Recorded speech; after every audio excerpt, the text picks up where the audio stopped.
Welcome back. Now it's time to reflect and capture the ecosystem of people, organizations, and agents that surround your organization or company. First, start with the core. Who is at the core of the business?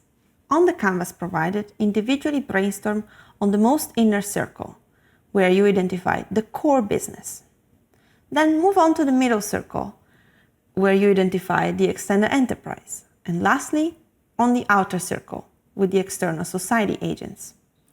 When everyone is done putting down their post-its, clean up potential doubles and reflect with the team. Is this the complete picture? Are you missing something or some organizations that are located in the wrong spot? Then go through an iteration, and when you're satisfied with your ecosystem map, move on to the next exercise.